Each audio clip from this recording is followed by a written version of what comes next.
I drove you up here because I want to show you something. It is a killer view and it's just right above where I live. Check it out.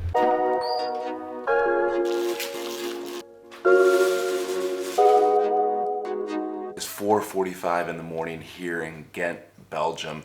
I have a flight from Brussels this morning. Early morning flights, they suck, but at least they get you to where you're going while the sun is still shining.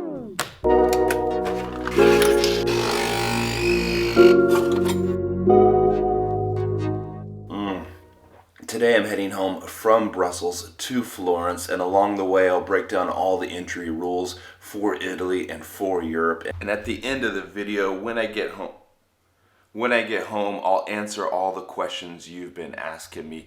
Now let's get going.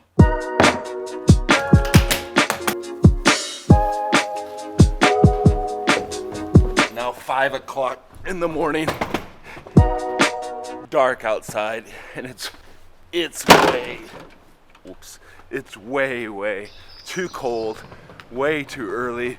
And it's early April and it's freezing out here. I'm so excited to get back to Italy, and I hope it's warmer. I mean, I'm gonna miss this little town. I love Ghent. It's just time to get home after a week up here covering the bike races. The weather was great. This tail end of the week, the weather's just turned bad. I wanna get home and get back to Florence.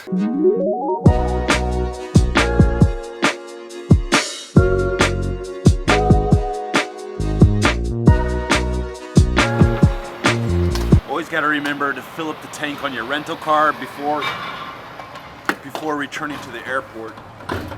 Make sure to throw out all the trash too. You want to return a clean car. You don't have to return your car clean. It's nice to do.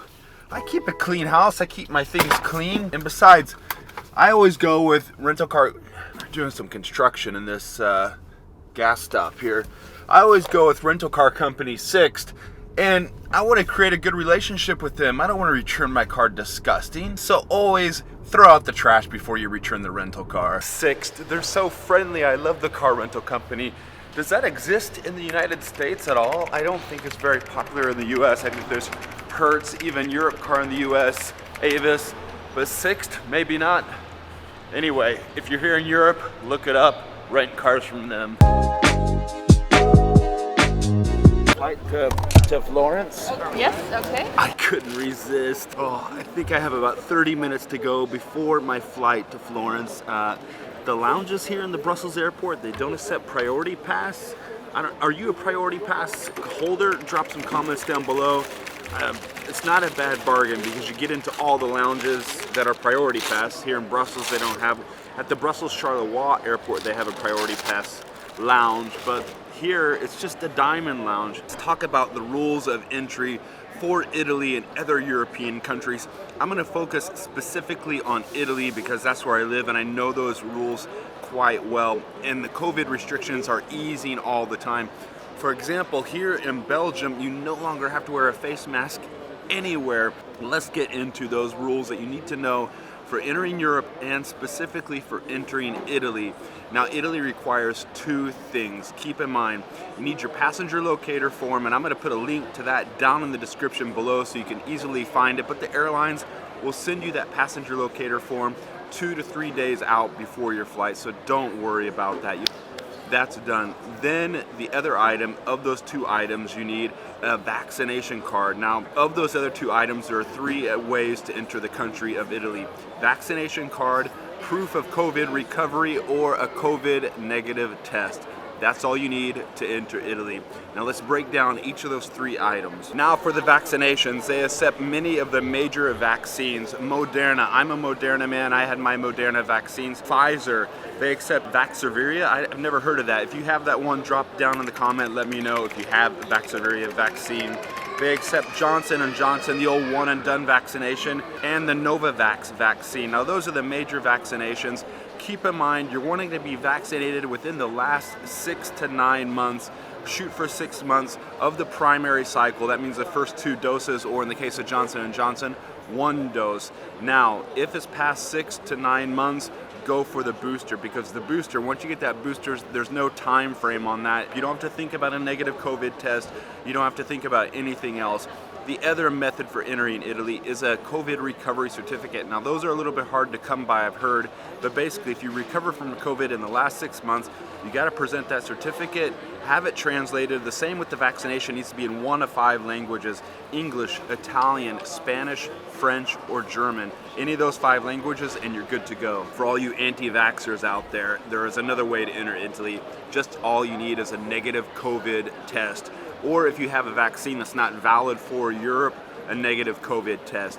A rapid test, the rapid test needs to be done within the last 48 hours. If you get a PCR test, that can be done within the last 72 hours before your travel. I've done another video on that about the places you can enter with or without a vaccine now, but basically you can go into hotels, you can go into restaurants, outside, museums without a vaccination, and everything's kind of opening up. And the next dates for things opening up in Italy is May 1st. These rules that I'm talking about now, they apply until April 30th, and then I'll make another update video. If you have any questions, drop them down in the comments. I try to answer everybody's questions down there.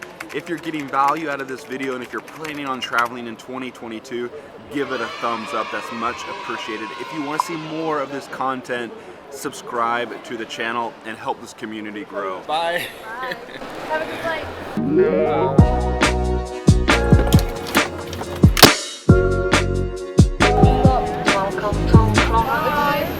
So nice. One of the airport workers there saw my Canon, and she was talking to me about the Canon camera that she had. Buongiorno. And friendly. I think the sunshine helps. It's like probably 18 degrees here. Such a difference than the 0 degrees we had this morning in Brussels.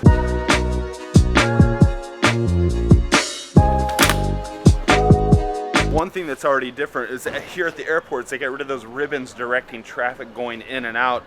Everything's been relaxed and is being relaxed as we go forward towards the spring and hopefully the summer. Tourism is in full swing again. Many times I'll grab a taxi, or there's also the tram, the shuttle that goes into town.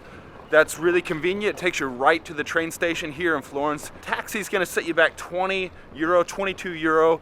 Added, I think, 2 euro for each piece of luggage that you put in the back. But today, and normally what I do is I get the share car. So it's just a share car service. You pay for every minute you use it. It's super convenient. I just have to walk outside the airport grounds over here. It's a great bargain, but the craziest bit is at the Florence airport, they really need to put in a proper pedestrian crossing because it's very hard to walk away from the airport. There you have to literally play leapfrog or Frogger. What was that video game in the 80s? Frogger? Yes, you just gotta make your way across it's actually a highway without getting smacked. I love these little Fiat 500s.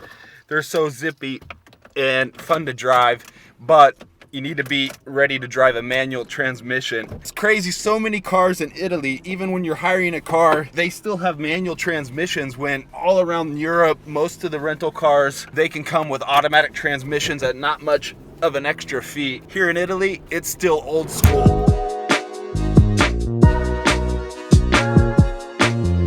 I drove you up here because I want to show you something. It is a killer view, and it's just right above where I live. Check it out.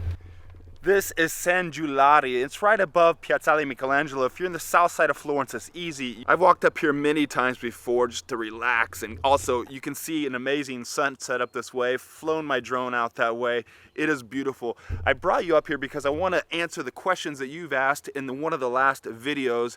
The video that I made on traveling within Europe. The headline on the thumbnail is called "So Easy." And in fact, it is so easy now. When I arrived here in Italy, they didn't even check my digital passenger locator phone. I know that's the rule and you should follow it, but they don't even check it when you arrive. The guard was just there checking his messages on his mobile phone, so don't worry about that. They didn't even check my vaccination card. They checked nothing. When I checked in Brussels, they didn't check that. When I landed here in Italy, they didn't check it. But these are the rules as they stand right now, at least until April 30th, and then I'll update you when I know more. Cat Ruse asks, so you stated we need a negative test to enter back into the United States, and you think that'll be changing soon. How do you know how soon? No, I don't know how soon it'll be changing, but yes, currently to fly to the United States, you need a negative COVID test. I would imagine that'll be changing soon as we roll on towards summer. From Cruz Gino, awesome video once again. I'm planning to fly from Barcelona to Milan or Rome, showing my booster vaccination card. Will that work for my flight entry into Italy? Yes, no problem.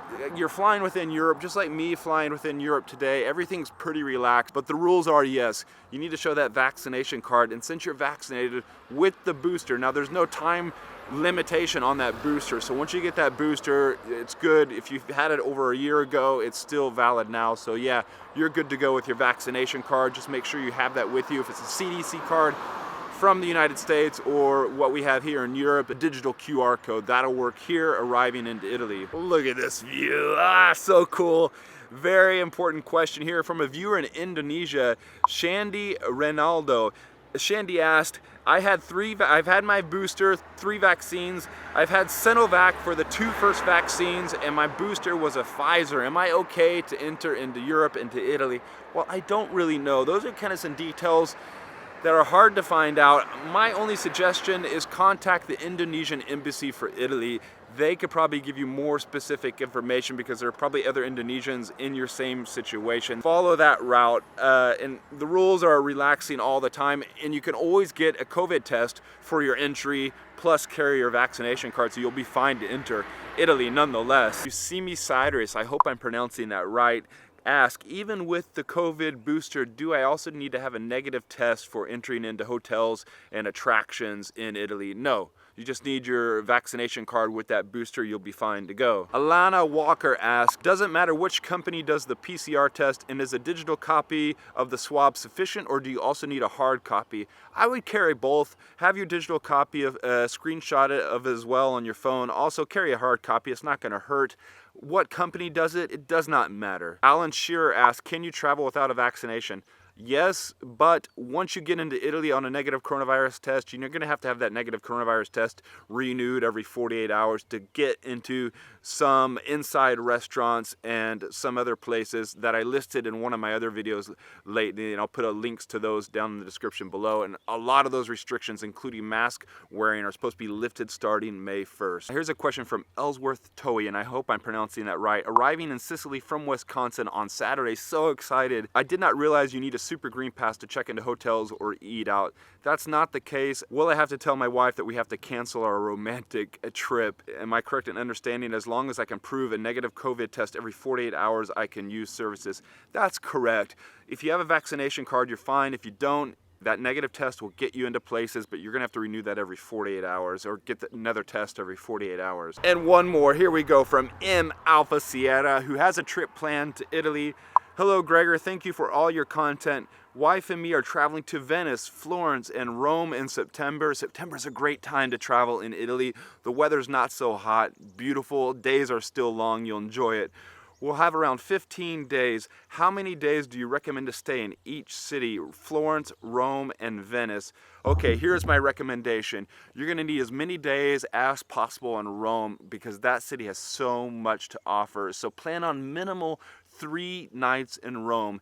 In Florence, in Venice, minimum 2 nights. So that's my recommendation, and you're gonna have a heck of a time. But if you have 15 days, you can even add a little bit more, or if you're in a place like Florence, head out and stay 1 night in Siena, or maybe even 2 nights in the countryside in Siena. Drive around, go to the vineyards, get some wine. But basically, all the restrictions, everything has been easing. We're getting into April, mid-April. I'm gonna do updates as we go on into May on the current situation, but everything's looking easier and easier to travel into Italy and have a good time.